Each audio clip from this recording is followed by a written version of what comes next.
asik, penuh makna. Sekolah para juara selalu istimewa.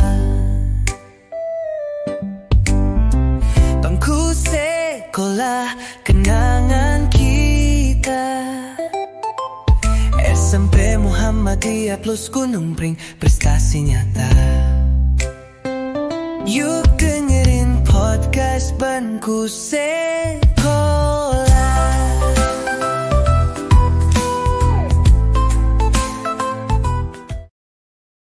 Assalamualaikum warahmatullahi wabarakatuh. Halo semuanya, kembali lagi di podcast Bangku Sekolah. Nah, kayaknya udah lama banget ya semenjak episode terakhir Bangku Sekolah. Kali ini aku ada guest star spesial yaitu Akbar. Halo. Yuk dengerin podcast Bangku Sekolah.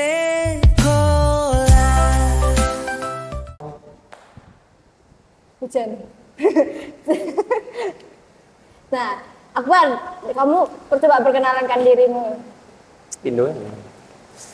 Halo teman-teman semua, perkenalin nama saya Muhammad Akbar Rabiu Ahnaf. Saya sekarang berada di kelas 8E.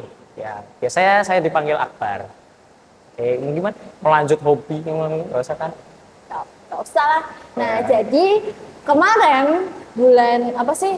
Bulan FLS itu bulan apa?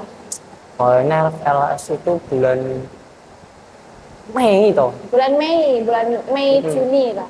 Nah, bulan Mei Juni kan ada tuh kompetisi FLS 3N. Nah, kalian tahu nggak? Nah, Akbar ini dia dapat juara 1 se-kabupaten Ya, alhamdulillah. Magelang. Mendongeng loh. Coba Akbar bisa diceritain apa aja sih proses-proses yang kamu lewati pas lagi latihan, lagi proses propertinya, karena kayaknya pelatihnya juga hebat kan. Coba. Ya, jadi gini ceritanya itu. Pertama itu kan ada pengumuman buat lomba FLS 3N itu ya.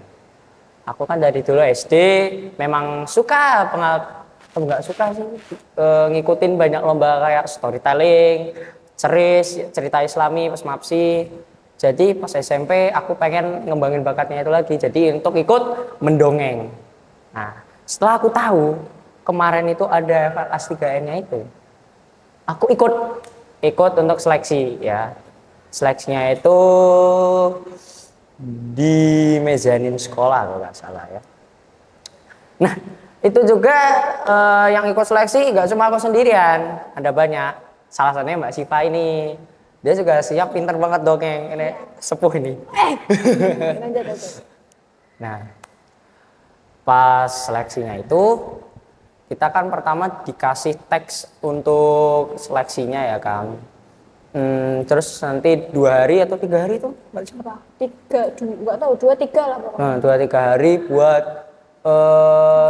hafalin, nanti dicoba peragain ke yang ngajar ya, yang apa? Yang melatih. Pelatihnya siapa? Pelatihnya adalah Kak Damar. The one and only. The one and only, legend itu. Iya, itu dari aku TK. Dari aku TK suka. Nggak pernah bosen kalau Kak Damar ngedongeng tuh. Seru banget sama Kak Damar. Terus proses latihannya seru nggak? Oh, proses latihannya seru sih. Tapi cuma ya. Soalnya kan kemarin kamu tampil kan. Itu terus aku kayak, wah ini tuh Kak Damar banget ya. Beneran kayak bener-bener plok ketiplok Kak Damar gitu loh. Iya sih, sedikit kayak ya memang plek ketiplek sih ya. Soalnya kan ya memang ngambil ilmu kan ya. Soalnya kayaknya aku sebelumnya ceritanya itu sangat-sangat hambar. Iya. Ya kan? Terus gara-gara Kak Damar aku dibantu banget. Gimana itu? Mungkin ya di-share. Jadi akunya itu diajarin untuk lebih pede. Ya. Kalau nggak salah Mbak Siva tahu ini pas kemarin aku seleksi, ya kan, aku gugup banget itu, udah nggak bisa apa tuh melanjutin cerita, tapi akhirnya rame juga kan di atas. Nah, kalian tahu nggak? Udah ya, pas itu kan seleksi, aku disuruh Dian buat maju duluan. Nah, alhamdulillah aku dapat undian paling terakhir. Nah, aku udah bersyukur itu, wah terakhir, pas pada lagi sholat, udah rampung. Malah yang aku yang terakhir itu, ini kan kita kan di mezanin itu dekat kamar mandi perempuan. Malah pas masih wudhu perempuan yang ngeliatin aku tampil gitu loh. Wah, itu rasanya tuh tambah nervous gitu. Nervous.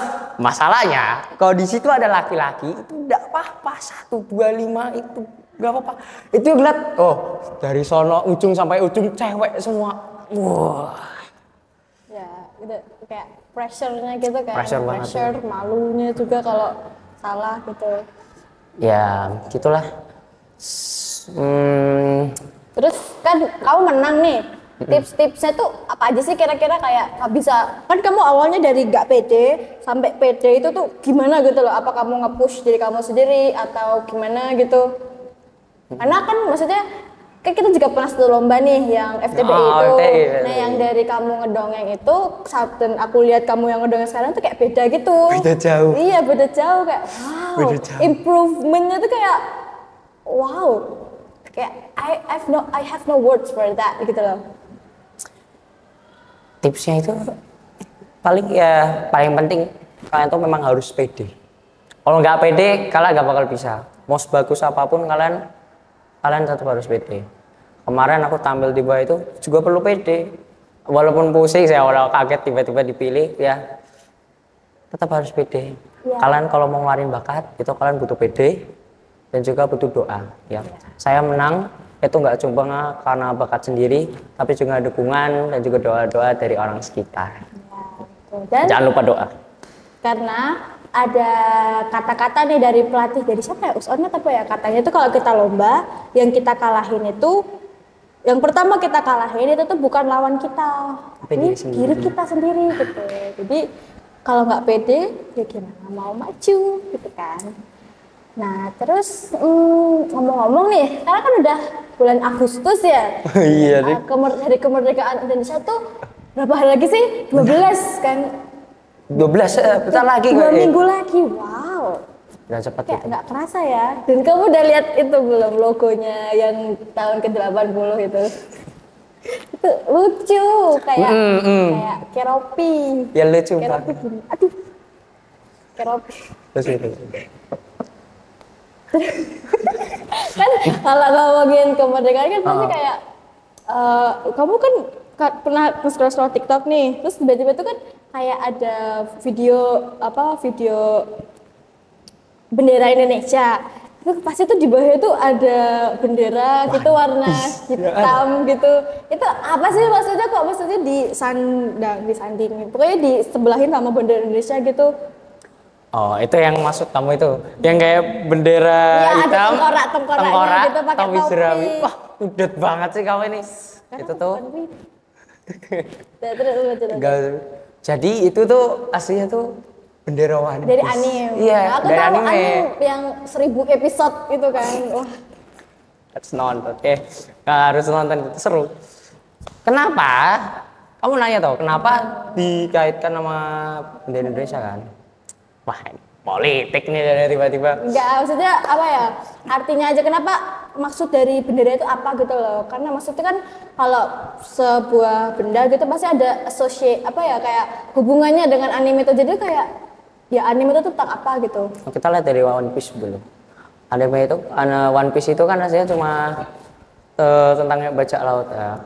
Tapi setelah kita lihat dari episode-episode yang ke depan, dunia di One Piece itu diatur oleh pemerintah yang kejam ya, tidak adil ya, juga korup ya, pokoknya kayak gitu. Jadi simbol bajak laut itu adalah ingin membebaskan para masyarakat dari ketidakadilan yang ada di dunia tersebut ya, pokoknya gitu simpelnya. Jadi Indonesia itu mengaitkan orang kita tuh mengaitkannya dengan begitu. Dah? Ya udah, kayaknya gitu aja. Tak ceritain apa lagi episode One Piece, enggak kan? Nah, aku tonton sendiri deh. Bagus nggak menurutmu? Ya, kalau kalian rate 1 out of 10 dari 1 sampai 10 berapa? 10 out of 10? Enggak juga sih. Berapa? 9.5. Why? Ya, kalian bosan pasti. Beneran. I mean 1000 episodes, like who has the time to watch all of that? Me? Just kidding. Enggak, bercanda. Oke. Oke, jadi segitu dulu podcast dari aku sama Akbar. See you di podcast selanjutnya. Wassalamualaikum warahmatullahi wabarakatuh. Dadah. Yuk dengerin podcast Bangku Sekolaha.